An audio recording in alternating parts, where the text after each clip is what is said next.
This is the IE312 optimization project, where we created dominoes into the face of Tupac Shakur. This project is presented by Cy Heffron, Josh Lyons, Jason Castro, and Roshan Rooms. Tupac Shakur is a famous rap artist. He's made some of the most famous rap songs of all time. Tupac has influenced our lives in a positive way as a group, and we all like listening to his music. And I think that everyone in our group wishes that we could pull off the bandana on the forehead look like Tupac does here.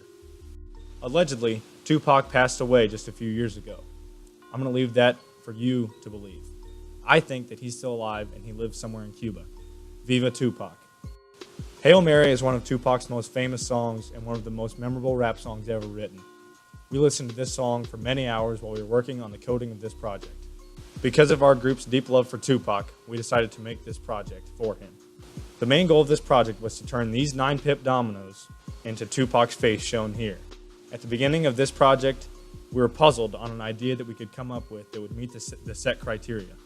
Then we thought back to the beginning of the semester with the project that turned the dominoes into Lincoln's face and MLK's face. So we decided to do the following for our man Tupac. Why a 60 by 55 matrix? Our original picture was 615 by 409, and we needed to find a matrix that could fit all the dominoes in a certain number of sets. There are 55 dominoes in one set of 9-pip dominoes. We divided this into halves, giving us 110. With this number, we had to find a matrix that was divisible by 110. We chose a 60 by 55 matrix because it was the closest to the size of our original photo.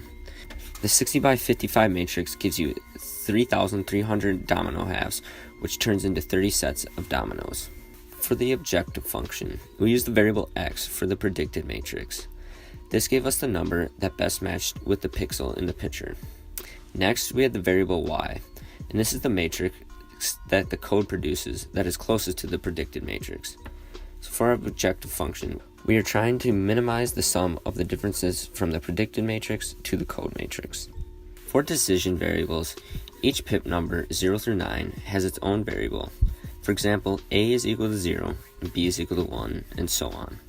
The I and j of each variable determines the location in the matrix.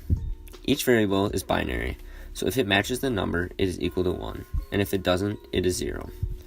All the variables for each pip have to equal 330, so all the dominoes are used. When we started coding, we had no idea how to use pictures within MATLAB. After an appropriate amount of time Googling, we found out about the image functions.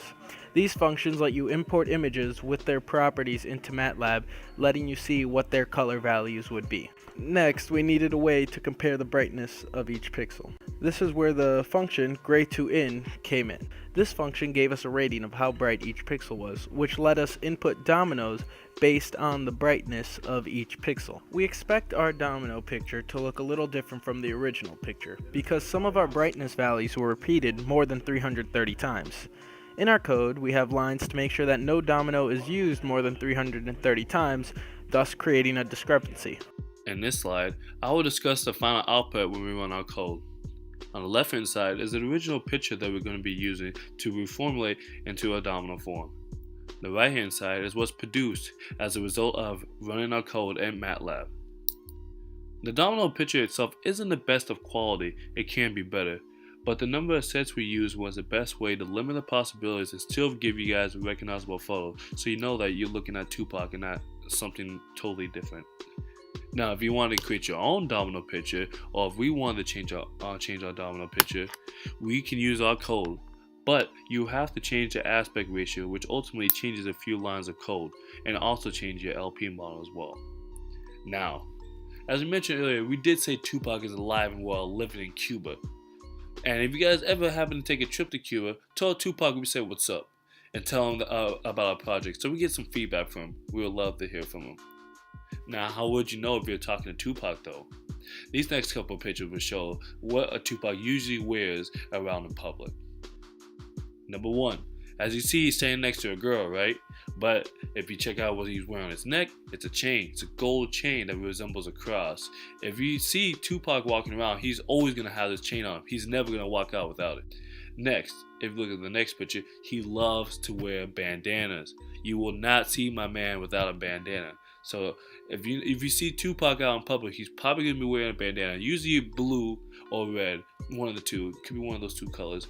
And he's gonna have his gold chain on that resembles a cross. That's when you know you're talking to Tupac. So if you can do that for us, we'd be glad that you did so. Thank you for listening to our presentation. I hope you guys have a nice day.